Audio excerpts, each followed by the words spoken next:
Salut tout le monde et bienvenue dans cette nouvelle vidéo récap boxe anglaise sur Fight Minds. On vous parle évidemment du retour de l'immense Tank Davis avec un co-main event aussi, 2-3 trucs à dire.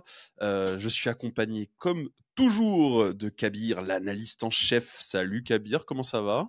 Salut Dylan, salut à tous, ça va super, merci et toi? Bah ouais, la forme, écoute, hein, on a eu une belle soirée de bagarre encore. Alors je Ouais, fais très très vite l'impasse parce que pour le coup c'était pas deux combats extraordinaires dans le déroulé, on va dire ça comme ça, mais Adamès a battu donc Gaocha et devient champion WBC des moyens. oui, Et Puello a gagné contre Russell et il devient champion intérimaire WBC des super lightweight. Donc le champion, donc il devient le mandatory de Devin Haney. Voilà, exactement. grosso modo. En parlant de mandatory de champion WBC intérimaire, co-main event, sans plus tarder, direct, sans transition, David Benavidez contre donc Alexander Gvozdyk. Benavidez, à quel point c'est fort. On l'avait dit dans Ouais, notre preview, si vous l'avez vu. Waouh, c'est ça. chaque combat, il devient encore plus fort. C'est C'est- quoi ce gars? Exactement, on en avait parlé dans la preview et j'ai regardé l'événement avec des amis qui connaissent plutôt bien la boxe mais qui suivaient pas forcément et qui n'étaient pas vraiment au fait du niveau de Benavidez. Et pour l'introduire assez rapidement à des lambdas, entre guillemets, ou en tout cas des gens qui connaissent pas trop, je disais bah, c'est un boxeur que Canelo fuit. C'est le mec que Et, Canelo évite. et C'est vraiment ça. il me dit, mais comment Canelo il peut esquiver un mec Ouais, comme ça? c'est vraiment Je dis, ça. mais regarde, là déjà, il était en super moyen. Il Ouais. était champion intérimaire chez les super moyens.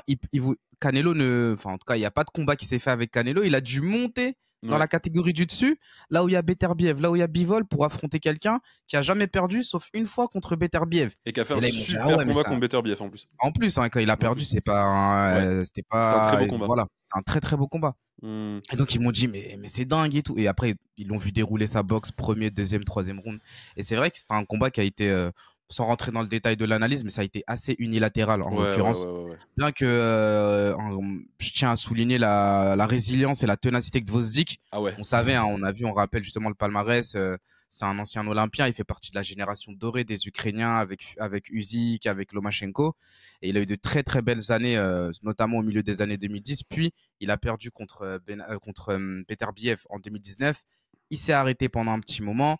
Il est revenu 4 ans après. Il a fait quelques combats de reprise. Et puis là, il est tombé sur un clou. Et quel clou? Parce que Benavidez, du début à la fin, il a su dérouler sa boxe. Comme on l'avait dit dans la preview, le déborder par la vitesse. Ouais. Il avait une super défense, Gvozdyk, un excellent menton. Il a pris pas mal de Ah coups. ouais, des Il fois a il en beaucoup prend de plein résisté. fouet. C'est même Ouais. pas, il tremble même pas. Tu te dis, mais ah, Mm. c'est bon, il est électrocuté. Le mec, Ouais. il y a même pas un recul, rien. Il remet Mm. ses mains, il est en mode focus. Mm. Notamment une gauche à un moment donné qui prend en contre en plus. Il Ouais, bouge pas d'un c'est iota. Mais quel monstre! impressionnant. J'ai Impressionnant bluffé, ouais. la résistance de Gvozdyk à son âge. On rappelle, il y avait 10 ans d'écart. Il avait 37 Ouais. ans. Enfin, il a 37 ans. Ouais. Vraiment, j'étais très surpris, agréablement bien sûr, de sa performance. Et ouais, c'était un très très beau combat, bien qu'il ait été assez unilatéral et que ça a été Mm. à la faveur de Benavidez. Benavidez a laissé un Euh, peu couler les derniers rounds. Pour le coup, il a ouais, gagné à la décision unanime, hein. Donc les scorecards, c'est 116, 112, 117, 111, 119, 109. Donc ça se voit sur les scorecards que c'était assez unilatéral. Le 119, 109 est un peu sévère parce que Benavidez, se voyant très en avance, a un peu laissé filer les 2-3 derniers rounds, on va dire ça comme ouais, ça. c'est vrai que le 11 et 12, ouais, c'est Ouais, vrai que le voilà, 11 et 10, 12, on 10 les 11, 12, je donnera. pense qu'il est un peu en maîtrise, on va dire. Il prend pas de risque parce qu'il sait qu'il y a une ceinture à la clé. Il sait qu'il devient mandatory dans une deuxième catégorie. C'est le mandatory Mm. WBC, donc de Canelo. Et là, pour l'instant, de Beterbiev, mais du vainqueur de Beterbiev Bivol en octobre, Oui, s'il n'y a pas de rematch. Euh, Honnêtement, Benavidez, il a une. En fait, ce qui est impressionnant avec Benavidez, c'est que déjà, il a un physique hors norme. Il est très grand, surtout pour les super moyens. mhm, Il est pas musculeux, donc ça surprend, surtout que Vosdik était dans la forme de sa vie. exactement. Euh, Et c'est marrant parce que justement, entre les rounds, je sais pas si je sais plus c'était lequel, mais au début du combat. Et en plus, je disais à mes amis aussi, ouais, mais il était assez, il avait de l'embonpoint quand il oui, était jeune et adolescent. oui, oui, oui. Et je me rappelle entre le 6 et le 7, je crois, et en même temps qu'ils commentent et qu'ils expliquent un peu les enjeux du combat, ils montrent une photo de Ouais, Benavidez à 14 ou 15 ans. Il faisait 130 kilos, donc il était déjà très grand. Il faisait un ouais, bon ouais, mètre ouais. 85 déjà, mais il était assez gras et il disait que ça lui posait des soucis même à l'école malgré le fait qu'il fasse de la boxe. Ouais. Et puis d'un coup, enfin, il a encore une poussée de croissance. Et puis ensuite, là, c'est vrai qu'il a pas une shape ultra athlétique. Non, Mais non, en non, tout cas, mais c'est un peu. en Alors, c'est termes pas comme Fury. d'explosivité, de vitesse, c'était Non, impressionnant. c'est pas comme Fury parce que Fury est vraiment encore gras et Benavidez l'est pas, mais effectivement il est pas musculeux, il a un physique atypique. Par contre, il est quand même grand pour sa caté de base, on va dire. Il Mhm. est pas forcément, enfin il est plutôt dans la moyenne haute hein, pour les mi-lourds aussi, mais il est très grand pour un super moyen. Et en fait, ce qui est impressionnant, je pense, avec Benavidez et ce qui est le plus marquant, c'est que il a un volume incroyable, il a une Ouais. technique phénoménale. Hier, et puis il a une intelligence de ring, en fait, c'est des trucs d'une simplicité sans nom, mais il les fait à la perfection. Hier, le nombre de fois où il va au corps dans les premiers rounds, 3, 4, 5, il va tout le temps au corps, il lui met des frappes, mais d'un autre monde. Heureusement que Vosdik est arrivé avec les abdos de sa vie, parce il a pris des bombes vraiment au niveau de l'abdomen. Ouais, littéralement. Et à chaque fois, Benavidez capte que ça baisse un peu les mains, ça tape fort. Et donc, à partir du troisième, quatrième round, à chaque fois qu'il va en bas, il va en haut ensuite. Donc, il commence à Ouais. feinter même en bas et à aller en haut. Et surtout, il feinte sur le moment où il change son poids de pied. Il fait son transfert de poids à ce moment-là et ça lui permet donc le fameux gazelle punch qu'on aime tant avec Kabir. Il a Ouais. placé un nombre de gazelle punch en crochet, bras avant, bras arrière. C'était impressionnant. Ouais, c'était. Il a fait un combat honnêtement fabuleux parce que Gvozdyk, effectivement, c'est vieillissant. Encore une fois, une seule défaite, carrière quand même assez extraordinaire, Oui. immense boxeur, Oui. pas à son prime, certes, mais immense boxeur qui arrive dans la shape de sa vie, qui arrive un peu rouillé, mais qui arrive quand même dans la shape de sa vie.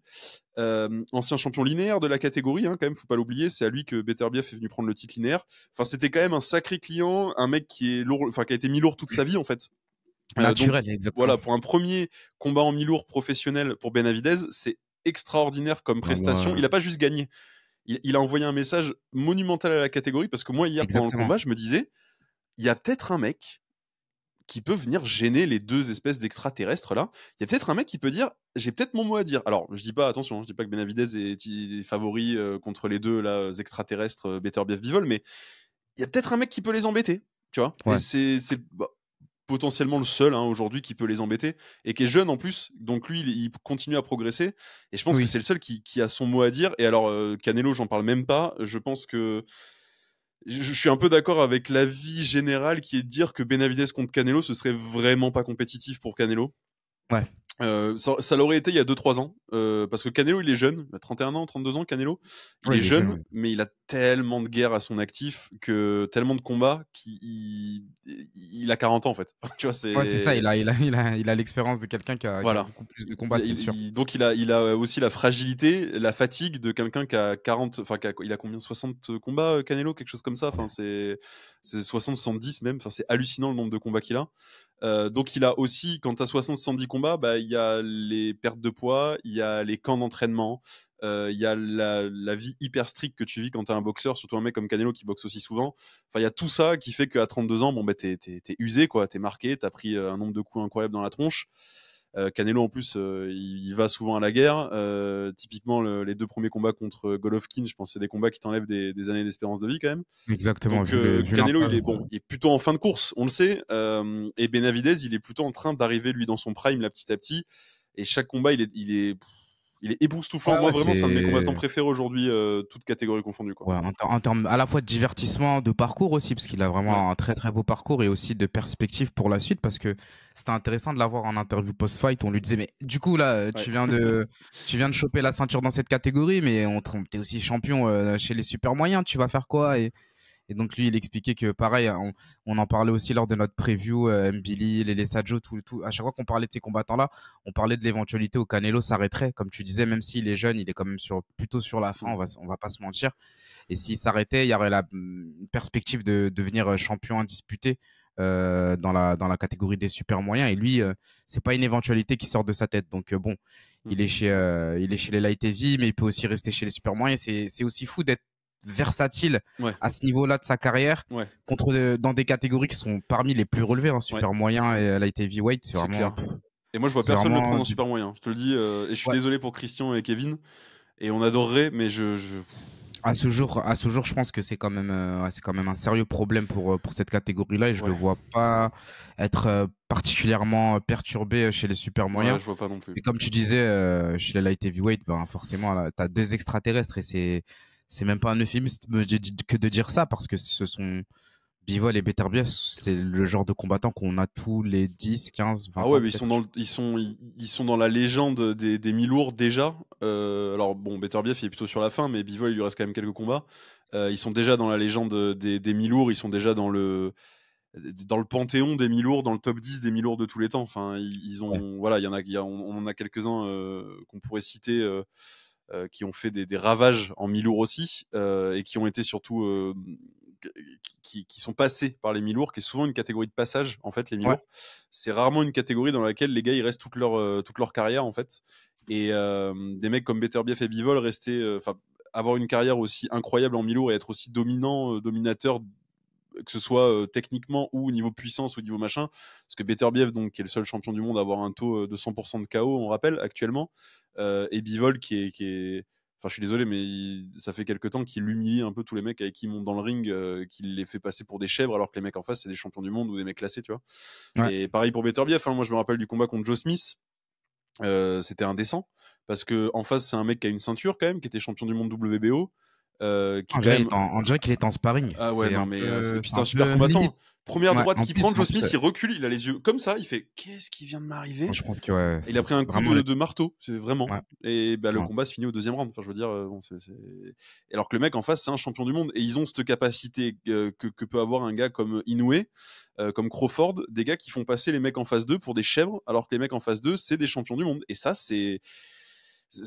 pour moi, quand on parle de classement pound for pound, quand on parle de tous ces trucs-là et tout, moi je m'en fous un peu du classement pound for pound, de l'ordre, tu vois. Mais je me dis, il y a Ouais. vraiment des mecs, ils ont cette Qui capacité-là sortent du lot, ouais. à combattre Ils contre des sont champions du monde et à vraiment, t'as l'impression qu'il fait un sparring contre un débutant. Mais comment tu peux faire ça? bah, je pense que ouais, c'est comme ça qu'on reconnaît. Et je pense dans tous les sports, hein, Oui, je suis pas. C'est plus les sports de combat que je suis, mais dans tous les sports, les plus hauts talents, ils sont tellement forts qu'ils rendent quand tu les regardes, t'as l'impression que c'est facile. bah, des bisous à Antoine Dupont d'ailleurs. Enfin bon, pardon, mais des bisous à Antoine Dupont ou à Damien Penaud. Mais oui, oui, En c'est fait, vraiment quand ça. tu regardes, tu as l'impression que c'est facile. Là, dans tous les sports, en boxe taille, au football, Ouais. tu vois des gens pratiquer leur sport et ils ont atteint un tel niveau de maîtrise que même face au plus haut niveau, au haut du panier, il y a plus de difficultés Ouais, en fait. et je pense que C'est Inoue a ça. impressionnant. Je dirais Benavidez, on va voir, mais Inoue là, Ouais, non, ouais, Benavidez, faut laisser un petit peu de temps, voilà. mais comme ouais, c'est Crawford, bon, on n'en parle même effectivement, pas parce que la masterclass qu'il lâche contre Spence, c'est indécent.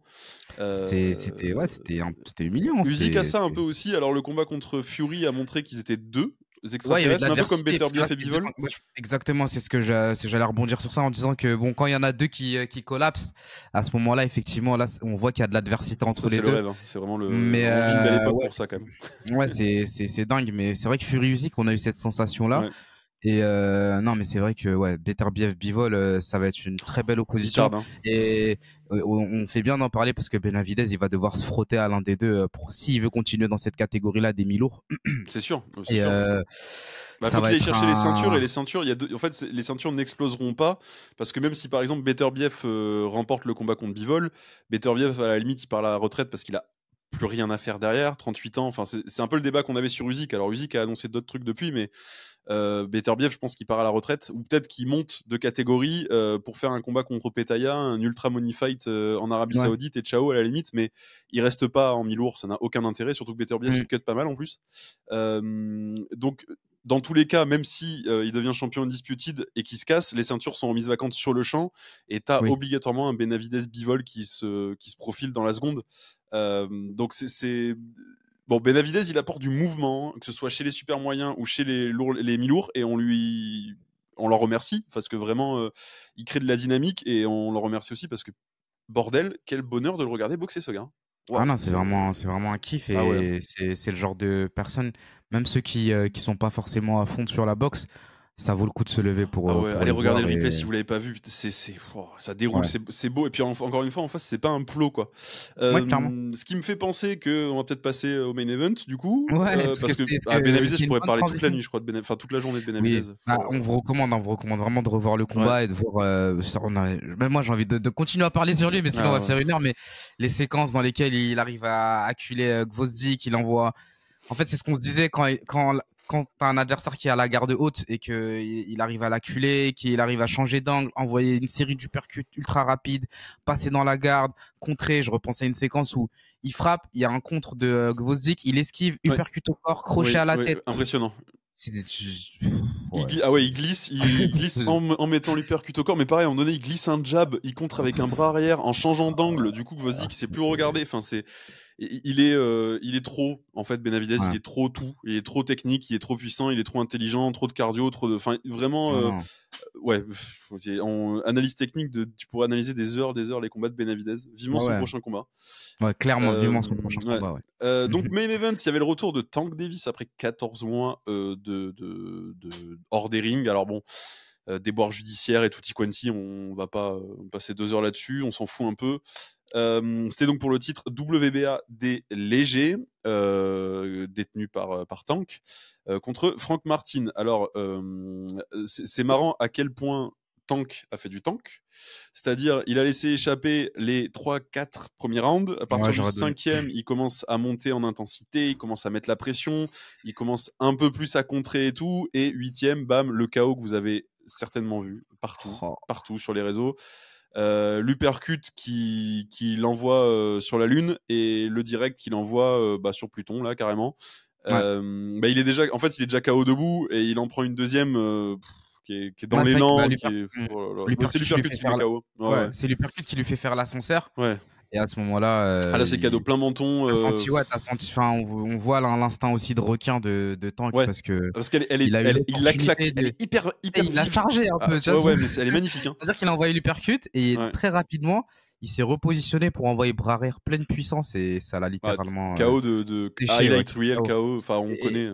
Ouais, non. Et au début, c'est vrai qu'il a laissé filer les rounds et que même s'il semblait pas en grande difficulté, on ne pouvait pas lui donner les premiers rounds. Moi, les 4 premiers, je les donne à Martin. Clairement, oui.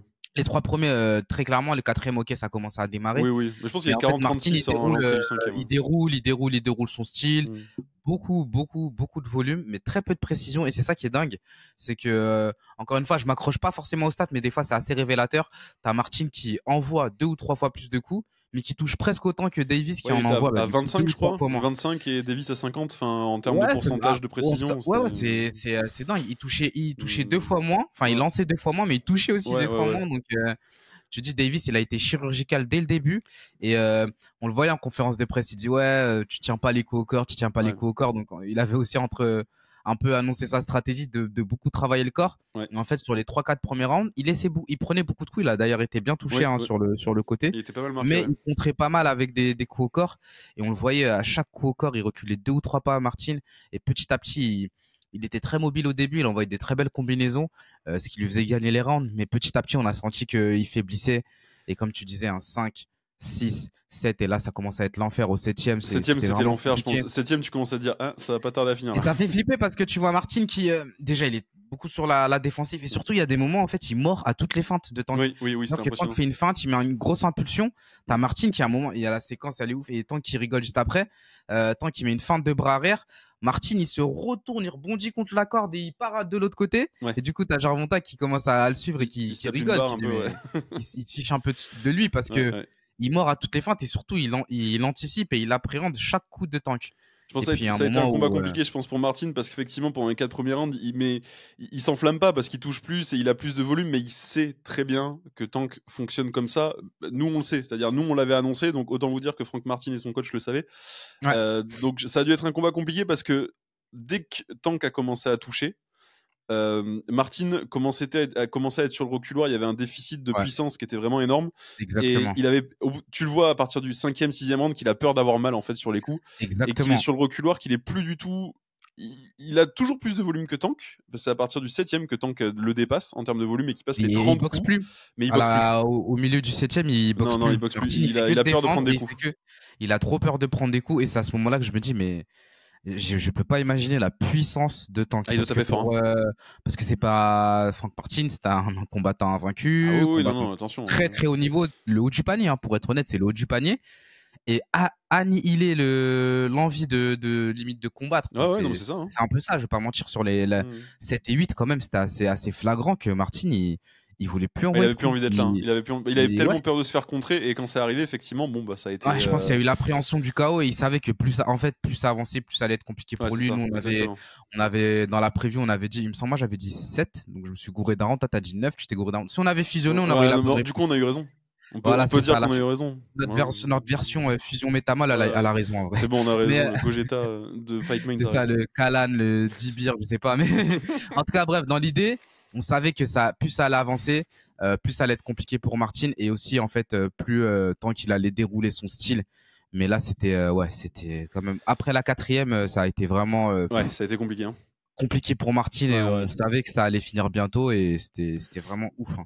Et vivement la suite, franchement, vivement la suite. Même si Martin, combattant qu'on respecte. Oui, c'est ce qu'on avait dit, c'est plus un combat de retour avec tout le respect qu'on a pour lui. Là, après les 14 mois de pause. Je te fais une passe D pour la news de Bob Arum. La petite passe D. Alors donc Bob Arum qui nous avait annoncé il y a quelques temps, on vous en avait parlé, que Vasily Lomachenko prétendait du coup à la ceinture WBA de Tank pour une unification de WBA IBF, vu que maintenant Vasily Lomachenko est champion IBF des légers. Il y a un autre contender très sérieux, d'ailleurs ça en a beaucoup parlé hier sur les réseaux, les spécialistes, les journalistes, tout le monde en a parlé, et ils en ont plus parlé que de la probabilité du combat contre Loma d'ailleurs, c'est Shakur Stevenson. Ouais, ils sont tous les deux américains, le combat est quasi facile à faire, mais bon, c'était surtout pour dire que si Tank fait le même type de combat contre Shakur, ça pardonnera pas, parce que tu peux pas laisser des rounds partir contre un gars de la qualité de Shakur. Et ce qui est marrant, c'est que du coup, en novembre, Bob Arum nous a dit qu'il y avait quand même de fortes chances que Lomachenko versus Tank se fasse, qu'il ait lieu en novembre. Et moi, le premier truc que j'ai pensé, je me suis dit, ça peut être potentiellement les 3 premiers rounds les plus chiants de l'histoire de la boxe. On peut avoir le droit à un coup en 3 rounds, parce qu'ils ont exactement la même dynamique de combat tous les deux, c'est-à-dire de télécharger pendant 3-4 rounds. Et donc on peut avoir un début de combat horriblement chiant, et on peut avoir à partir du 4e round un feu d'artifice monstrueux, parce que là t'as 2 techniciens hors pair, t'en as un qui cogne comme une brute et t'en as un qui a les timings d'un extraterrestre aussi. Je pense, moi là tout de suite, je préférais voir Tank Loma, pour une raison assez simple, c'est que Loma il a pas 46 combats encore, et il a pas 2 ans, 3 ans, 4 ans devant lui. Il faut que ça se fasse vite, parce qu'au plus tard ça se fera, au plus ce sera chiant, comme tu dis. Et au plus ce sera à l'avantage de Tank. Les 3 premiers, ce sera les 4, 5, 6, tu vois. Et même quand tu dis ça va être à l'avantage de Tank, forcément, qui est dans la force de l'âge. Et Loma qui est...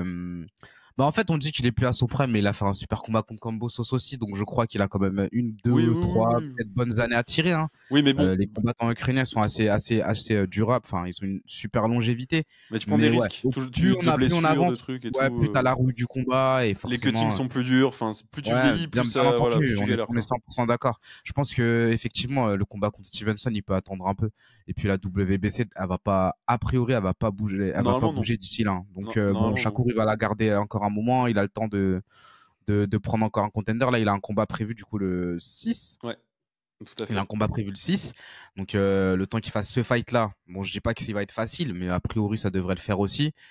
On lui laisse encore limite Artem, je crois, il a les armes, Artem, c'est contre Artem, Il a vraiment les armes. Artem, et ça va être un beau combat, mais je pense qu'il va a priori dominer, et puis on fera la preview là-dessus. On en parlera après, effectivement, du combat contre Artem, où ça va pas mal, suivant la performance de chaque course, ça débloque pas mal de trucs. On attend avec impatience Tank Loma. Ce serait top, ça. Voilà, et après Shakur qui prend le vainqueur, quoi. Ce serait top si on le fait avant la fin de l'année, en tant que Loma, ce serait royal au beurre, je t'avoue que... Et la ceinture WBO, elle est vacante, hein, c'est ça, hein. Ouais, c'est ça. La WBO, il me semble que personne ne l'a, je revérifie. Attends, c'est pas Berinchik qui l'a prise du coup, la WBO? Je te dis de suite. Même nous, on s'y perd, hein, vous avez vu. Il y a 14 gars, vivement le. C'est le bordel, c'est le bordel pour tout le monde. Hein. Je pense qu'elle est vacante encore, la light. Attends, il a pris quoi comme ceinture, Berinchik? En plus, j'avais pas suivi, c'était le lendemain du. Non, pour moi, elle est vacante. Ouais, ok, bon. C'est fort probable. Vérifiez à corriger, vous nous dites dans les commentaires, dans tous les cas. Oui, voilà, vous nous dites dans les commentaires si on dit n'importe quoi, n'hésitez pas à nous engueuler. Je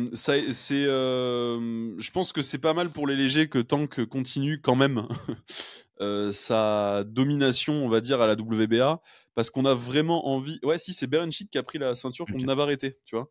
Donc Ah, c'est ok, lui ok, my champion du bad. monde WBO maintenant. Hmm. Mais on sait que Berenchik, il est pareil, 36 ans. C'est la génération Lomachenko aussi. La génération en or là, avec Gvozdyk, dont on parlait tout à l'heure, avec Usyk, tout ça. Donc on espère juste que la ceinture WBA reste le plus longtemps possible dans les mains de Tank si le combat contre Loma ou contre Shakur se fait pas, parce qu'on a vraiment envie de le voir maintenant. Tank, c'est ce qu'on disait, il a quand même eu des belles oppositions, mais on a envie de le voir contre le top 3, le gratin Ouais. de cette division, de ce que la division a à offrir. On n'a pas eu le droit au combat contre Heini aussi, on l'attendait beaucoup, Tank versus Heini. On n'y a pas eu le droit, parce que Tank était le challenger numéro 1 WBA mandatory de Heini. Heini est monté de catégorie, Il donc est dommage. monté, ouais. Ce qui a fait que Tank a été promu automatiquement champion du monde WBA. Et maintenant, on attend de le voir vraiment contre le champion WBC ou champion IBF et évidemment champion WBO Berinchik. Berenchik, ouais. Mais Berinchik, c'est un cran en dessous, entre guillemets, parce qu'il a quand même battu Navarrete, donc c'était une surprise. Mais c'est à peine un cran en dessous, même en termes de marketing, on va dire. Le combat Tank Loma, c'est un combat que tout le monde attend depuis des années. Pareil pour Tank Shakur, c'est des combats qui sont hyper vendeurs. Ouais, tant que Shakur serait T'es un peut-être pas choc sur des 50-50, mais pas loin, tu vois, en aux plus. Donc, États-Unis, ce serait dingue en termes de oui, marketing. à Ouais, Vegas, bah, ouais. là, le combat est Ça, incroyable. ça exploserait, ouais. Et puis, encore une fois, c'est des combats qui, quand même, sont quasiment tous des 50-50 sur le papier. Et ça, on aime bien quand t'as un trio, un quatuor de tête dans une KT et que tu peux les interchanger en te disant, waouh, là, il y a vraiment un truc où tu sais pas à la fin qui gagne les 4 ceintures, quoi. Ouais, totalement, Et là, au moins, ce serait ouf. on a cru à ça un peu chez les poids lourds à une époque. Et puis, Usyk a décidé de prouver à tout le monde que non, non, c'était lui le chef. Donc, on imagine que chez les légers, on va avoir droit un peu au même scénario. Il y a un mec qui va prendre les devants et qui va dire bon, ben, moi, je vais chercher toutes les ceintures et qui va peut-être aller battre les autres. Hein. Ouais. Moi, on en Loma, reparlera, ce ça. serait ouf, hein. On en avait parlé justement de cette éventualité d'un Loma Ouais. champion incontesté, même si, enfin, en fin de carrière, ce serait. Bah pour l'histoire, Il- je crois qu'on aimerait tous que ce soit Loma. Enfin, pas tous, parce que Ouais, j'imagine ouais. qu'il y a des gens qui doivent pas l'aimer, mais dans le principe, pour l'histoire, pour le message que ça envoie et tout, c'est vrai ça Ce nous serait ferait beau. plaisir que ce soit Loma, Ouais. parce qu'on suit la boxe depuis un moment et on l'a vu au JO et machin et trucs, et ce serait la fin d'un truc magnifique. Et on en a parlé justement quand on a parlé du dernier combat de Loma contre Kambosos. Son histoire, elle est tragique, où il prend 3 ceintures, il va chercher la 4e et il perd, quoi. Alors qu'il est Ouais. favori de ouf. Enfin, c'est terrible. Et là, Ouais, il c'était chaud. repart à son âge. Maintenant, il a quoi, 37, Loma, 36, 37. Mm. Il repart maintenant à son âge vers une conquête une par une de chaque ceinture, alors qu'il en avait Ah, déjà parce que réuni ça se 3, quoi. grappille, hein. C'est pas comme par exemple chez les light heavy où t'en as un qui en a trois, l'autre qui en a une, ou Oui, chez les poids là, c'est lourds une où par une. Hein. là c'est une par une, parce que chez les légers, c'est vraiment ça. Historiquement, ça a souvent été comme ça. Oui, Ça se grappille et puis après, il ouais, y en a ouais. un qui a tout et après, Il monte. ça se redispatche. Ouais. Heini est monté. Enfin, effectivement, en fait, l'héritage de Heini, toutes les ceintures qui ont explosé et qui sont vacantes aujourd'hui, c'est les ceintures historiquement de Lomachenko, en fait, que Lomachenko avait unifié Ah, et que petit à petit. Ouais. Lopez a fini d'unifier, du coup. Mais à la base, c'était ça aussi l'idée. C'était Loma, il avait unifié ces ceintures-là. Heini les a prises à Kambosos, qui les avait prises à Lopez. Et en fait, tout cet héritage, c'est celui de Lomachenko qui est arrivé en unifiant les ceintures une par une. C'est ça. Et là, le pauvre, elles ont explosé, donc il se retrouve à les réunifier une par une. Ouah, C'est ouf. et c'est pour ça qu'on Ouais, lui ouais. souhaite, parce que la fin de l'histoire est belle. Encore une fois, je pense qu'il y a des gens qui aiment pas Loma, donc qui préféreraient voir Tank devenir champion Undisputed ou Shakur, mais honnêtement, ils ont le temps. Je Ouais, pense c'est ce que. qu'une post-Loma, il y a encore quand même Shakur, Tank qui seront encore là. Mm. Post-Loma, tu vois, ils survivront à la génération Lomachenko. Donc on souhaite à Lomachenko, enfin moi je lui souhaite du moins, voilà. Je lui souhaite Ouais, je suis en phase avec toi. de enfin réaliser son rêve. Voilà, c'est un des plus grands boxeurs amateurs de tous les temps. Il mérite quand même d'aller au bout de son rêve. Ouais. Je pense qu'on a tout dit. Mhm. On rentre moins dans l'analyse très technique pure. Hein. On essaie de vous faire des récaps un peu plus concis. Sur les énormes combats, on vous refera des vidéos comme on a fait pour Furuzik. Hein. Better Bief Bivol, vous pouvez vous attendre à une vidéo d'1h45 encore d'analyse, hein, je vous le dis. Et plein d'autres combats qui arrivent d'ailleurs. Mais là, c'est le prochain pour moi qui est vraiment le combat. Voilà, qui a un sens historique hors norme Ouais. et qui est un vrai 50-50, et c'est les deux meilleurs de la catégorie depuis des décennies. Enfin là, Ouais, bien sûr. il y a un truc qui se passe. Encore une fois, pour moi, c'est vraiment l'équivalent de Fury Usyk dans une catégorie à peine inférieure en termes de poids, quoi. Donc on vous prépare quand même des beaux récaps bien longs pour les adeptes de ce genre de format, mais on essaye d'être un peu plus concis. Merci à tous d'avoir suivi ce récap. Petite preview la semaine prochaine, évidemment, comme d'hab. Donc on se dit à mercredi. Bisous tout le monde. Ciao, bye bye. Ciao.